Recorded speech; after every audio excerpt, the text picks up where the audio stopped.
Welcome to Internet Changemakers, the podcast that takes you behind the scenes of the internet's past, present, and future. Join us as we dive into the biggest challenges and opportunities in online trust, privacy, accessibility, and the ever-evolving digital landscape. Whether you're a tech expert or just curious about the internet's impact on your life, this podcast is your gateway to understanding and shaping a trustworthy, open, and accessible online world. Stay tuned, because the future of the internet starts with you. Hello everyone and welcome to Internet Changemakers. My name is Yog. And my name is Claire, and we are proud to introduce our guests, Alan Ramírez García and Everton Rodrigues. Alan and Everton both completed their mid-career fellowship program and are both proudly representing the Latin American internet community. Welcome, Alan and Everton. So great to be here. Thank you very much for the invitation. Thank you so much. So I would like to start with the question that we will be asking all of our guests to begin with. What is your first experience with the internet? And Alan, we can start with you. The first time I heard about the internet, as I remember it, was because of a teacher.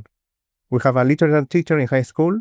He told us there is something called internet and we can use it to read new books and to find some poetry and so on and so forth. And so we can actually connect it to the internet because we want to read more. And that's the first approach I had with the internet back in the 90s. Back in the 90s, it's amazing that you did it just because you wanted to read more. And Everton, I would love to hear what got you started with the internet. Thank you, Claire. Well, my first interactions with the internet were back around the 1990s as well, when the commercial internet started to grow in Brazil. And my dad bought a computer which had internet access.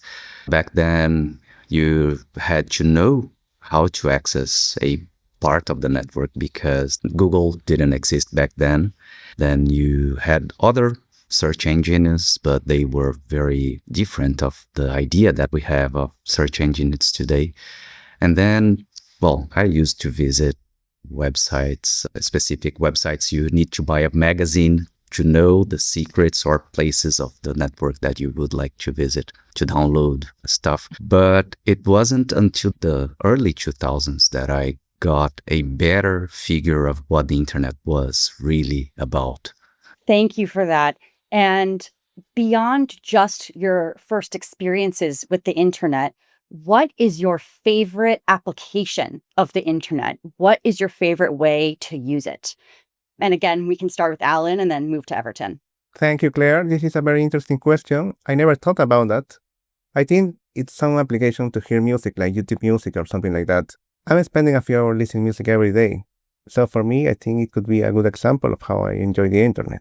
That's a great application. I mean, I am also a fan of listening to music and I have my earphones on all the time. So I completely agree with you. Everton, what about you? What's your favorite application?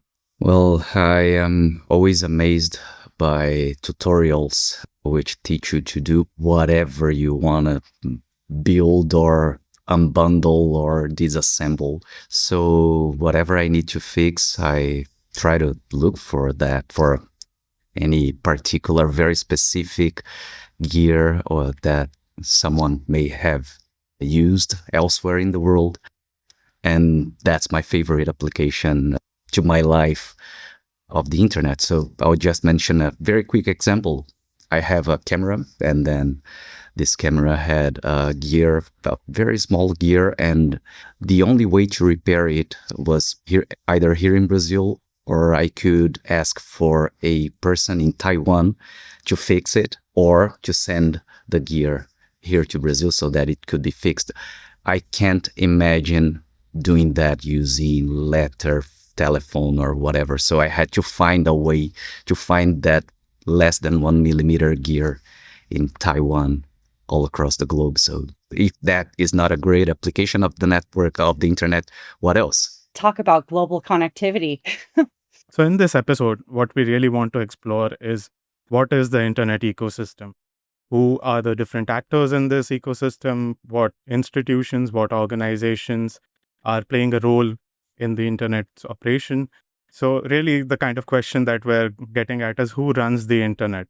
So I want to throw this question to Everton first. Everton, what is the internet ecosystem for you, and who do you think really runs the internet? Thank you, Jörg. Well, the internet ecosystem is this wonderful collection of a variety of actors who have an interest to build or to shape the internet and its future. So there is no prerequisite to have a voice or to make something happen at the internet. So the internet ecosystem is basically being shaped every day by everyone who has an interest on building the present and the future of the network. So basically, the internet ecosystem is shaped and made by everyone who has a voice and an interest about the internet and its future.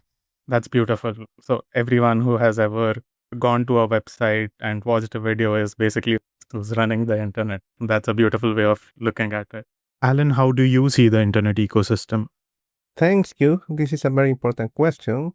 As Everton just said, we have this collection of actors from around the world, and we must know that this is working based on what we call the multi-stakeholder approach. And this is very important. We all know many organizations like ICANN, Internet Society, the IGF, and so on and so forth. It is very important to get to know what is the technical community as well, as a part of a diverse of actors. We have the private sector, of course, governments, civil society, and this started in 2003 and 2005 with the WSIS process, and we have many things to do on the internet ecosystem to protect the internet. So one of the developments from the World Summit on Information Society and the IGF has been that there have sprouted different national and regional IGFs as well, which discuss issues of importance to the local communities. So Alan, could you talk a little bit about what the Latin American national and regional IGF community has been doing? Thank you for that question. Actually, we have what we call the NRIs, the National and Regional Initiative for the IGF. The NRIs are focused on some regional groups and some national groups and so on. And we have these very much relevant discussions for youth people and for what is in the public agenda at this moment. So these initiatives are very important to have a meaningful discussions within a region or a country. And of course, they integrate within the agenda different topics. Local agents related to the internet ecosystem discuss on those topics. And in Latin America and the Caribbean, we have the 7th edition of the IGF in Santiago de Chile last year. And it was very interesting to see. And also it was joyful because many actors talk about, and they were so involved on these discussions. And we also have very interesting to see that all this happening at the Telefónica building in Santiago de Chile. It all begins like 30 years ago. So there were many discussions that are related to different topics and how we address our particular challenges like connectivity in rural areas or how to make a safe use of the internet. And of course, so many countries have their own national IGF. So in Peru, we have the Peruvian IGF. Last edition was in October 2024. And it was great to see so many people get involved more and more and how to transit from a very small group in the beginning to a very committed group of stakeholders talking about what is important for us today and how we can extrapolate our discussion to the world. Thank you, Alan, for that. So we have discussed that we have global forums and that we also have national forums. My question is for Everton. What would you say to someone who says that it is overkill to have so many different forums at so many different levels? Could you give us an idea of why you think it's important that we have national IGFs as well as a global IGF? Thank you, Claire. Well, although we use the internet as one internet, one global interoperable internet, and it is a global resource, there are very different perspectives and perceptions and flavors of the usage of the internet and of the lack of the usage of the internet regionally. And those can be seen more perfectly the closer you get to the end user of the internet in a given locality. So I'll mention just one example. The Caribbean region has many islands, and those islands depend a lot on submarine cables. So for them, it's very important to have this regional approach to connectivity. That may not be the case for everyone everywhere. Brazil is a continental country. It's very different to discuss the development and usage of the internet and the limitations on the usage of the internet in Brazil, as it may be in a small country where they have different perspectives to discuss. So the beauty of having those different shapes and flavors of the internet everywhere can also be seen in the national discussions that NRIs have been conducting. So we have the global internet with one hand, and on the other hand, we have the very different challenges and opportunities that we need to discuss locally. Everton, it's so nice to have you here today because you are also a veteran of ICANN. And when I started to get involved in the internet governance space, I could always tell that ICANN is an important organization. But every time I started reading about it, I was just drowning in acronyms and I could never really figure out what ICANN is. So it's great to have you here. Could you shed light on what ICANN is? What is its role, its functions, and how did it come about? So thank you, Jörg, for this question, and let's keep it very simple. The internet depends a lot on coordination of efforts. So regardless of the resource that you're putting on the internet or making available on the internet, that requires coordination among different groups or different interested parties to reach out the other part of the network. When we are talking about domain names and the TLDs, the top level domains, and the allocation of numbers or addresses on the internet, we have ICANN as one forum to discuss the policies and the development of everything that is related specifically to domain names and numbers. So the acronym Internet Corporation for Assigned Names and Numbers. This is the point for coordination of policies and the development of domain names or top-level domain names and the allocation of IP addresses. So ICANN was established in 1998. It's an organization based in California, in Los Angeles, and it has a very well-established multi-stakeholder approach to the discussions about domain names and top-level domains, actually. And ICANN has had interesting history because it was not always a global multi-stakeholder organization. There was a time when it was under the United States government. How did that transition happen from it being part of the US government to becoming a global multi-stakeholder organization? Yeah, so for a long time, since its creation, ICANN had a contract with the United States government, and this contract kept being renewed until 2014. So now currently the communities of ICANN, they have been empowered to conduct the present and the future of ICANN. That means that ICANN's communities have a major role in developing its present and future. And that means that the communities that shape ICANN and that are part of ICANN, they have all the powers of shaping the present and the future of the institution, which runs this very important and foundational aspect of the internet.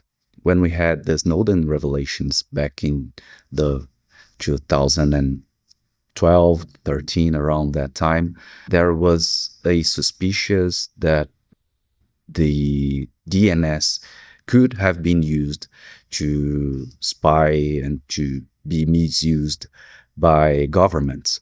And as we had this contract between ICANN and the Department of Commerce of the United States, this tension and this fear of having a global resource which is being used for a very specific purpose was put into the spotlight.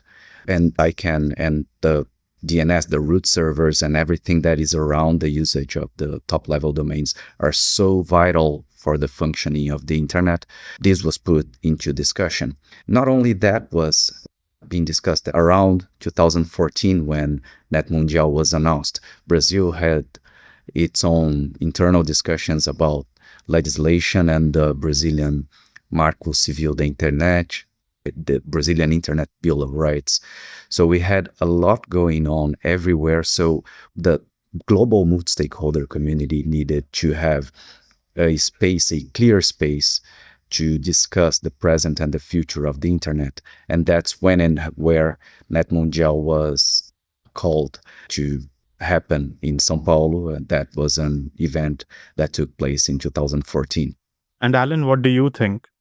Thank you, Hugh. What can I say after what Everton just said?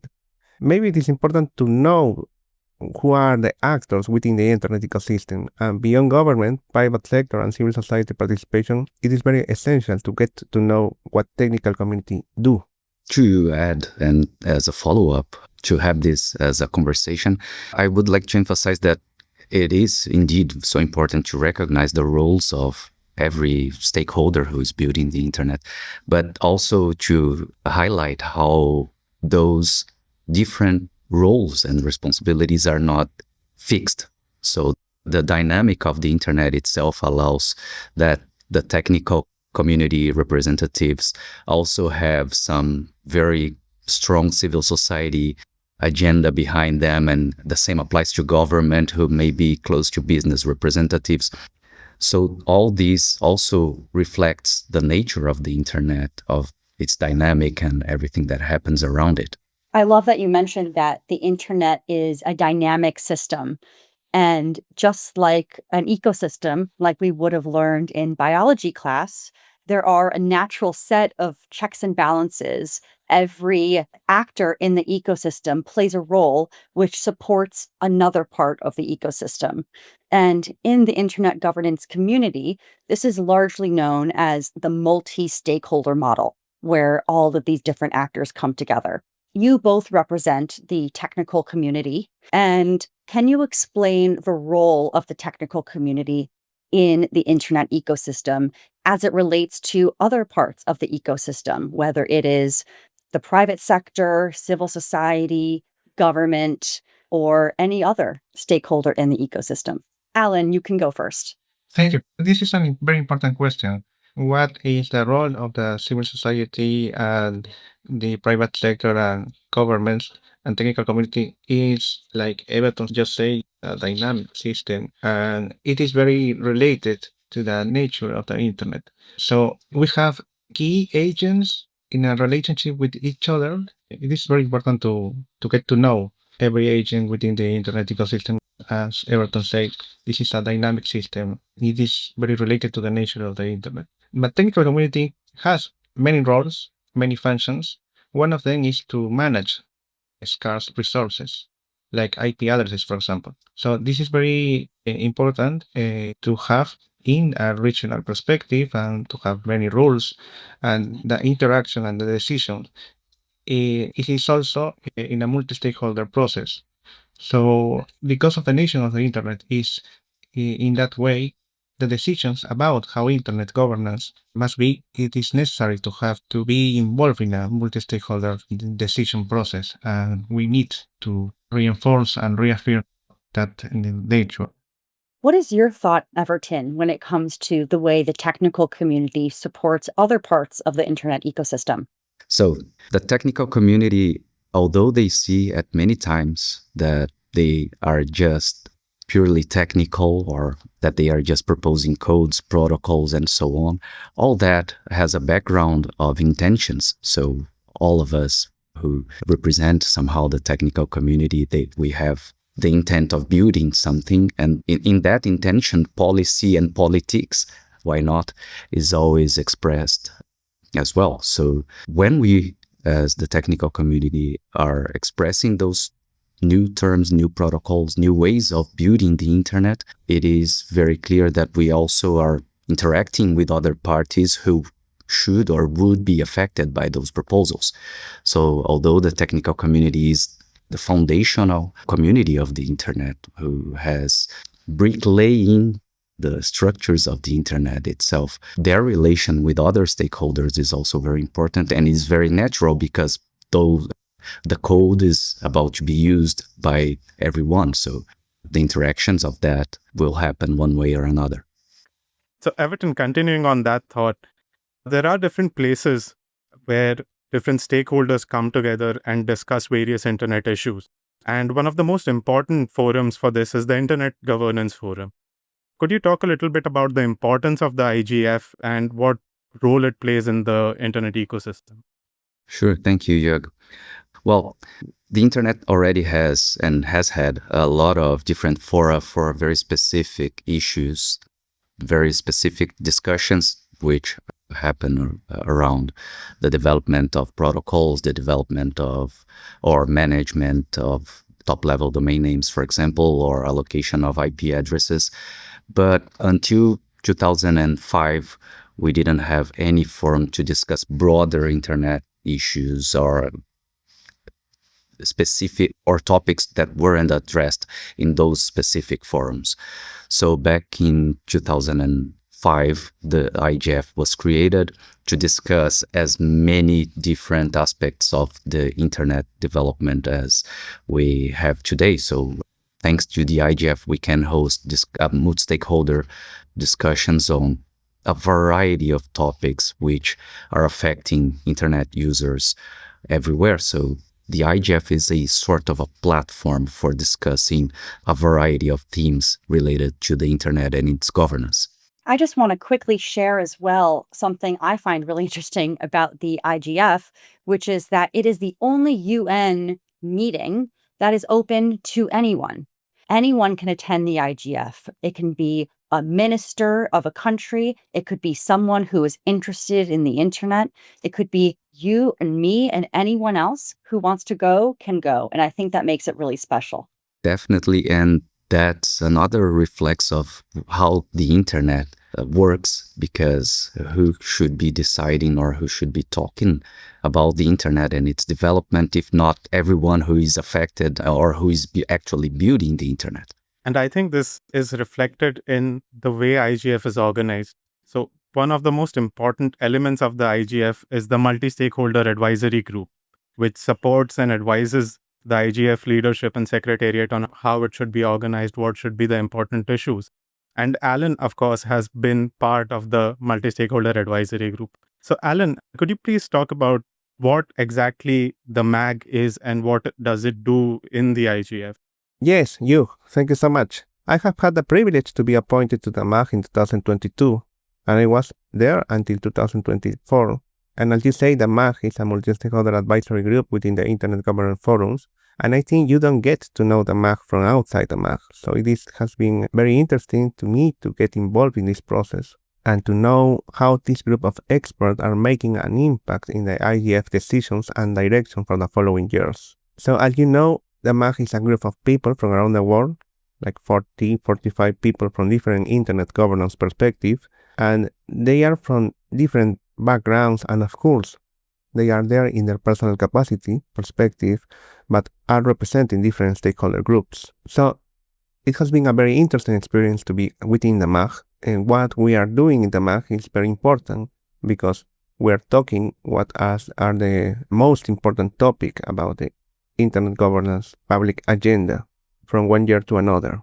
And besides that, we are working together to have meaningful discussions and to set up the organization of the IGF.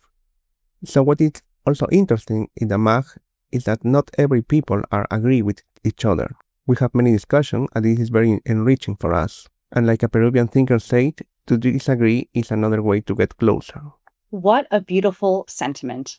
And just to follow up on that thought as well, so the beauty of the multi-stakeholder model and the way that we have been working with the internet multi-stakeholder model in different forums is that we may share a good level of happiness, but also share the unhappiness with different stakeholder groups. So as long as we are sharing both of them, equally or in a distributed way. So the burdens and the gifts of the decisions are not relying exclusively into one specific stakeholder group. Then we are fine as long as we are sharing everything. I love that. And as Everton mentioned, the IGF was born in 2005, but one could mention the World Summit on the Information Society, otherwise known as WSIS, as maybe the mother that birthed the IGF. And it was out of that first meeting that the Internet Governance Forum was created. WSIS is about to have their 20-year meeting, and one could describe that as the Super Bowl of the internet. What do you think is the importance of WSIS in the internet ecosystem? And I'll start with Everton.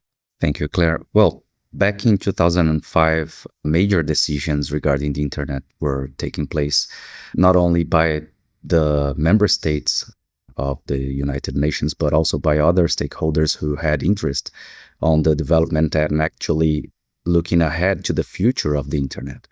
So internet, as we know today with artificial intelligence and so many other applications over it, was not foreseeable in the future, but it wasn't predictable to happen. But as long as the openness of the network was kept, as long as many other important aspects of the network were present in the discussions, and those characteristics were always expressed with this action lines, we would be in a good situation. So the process of building the information society is still taking place, and actually currently we're going through a review process, which among other topics is also going to debate the continuity of the mandate of the Internet Governance Forum. So there are many topics regarding the internet, the construction of the internet itself, and its governance mechanisms that are going through review right now. And that's the importance of what is being discussed on the WSIS process. One of them, because there are so many aspects, such as the action lines and other aspects, which are relevant to keep the internet this very innovative space.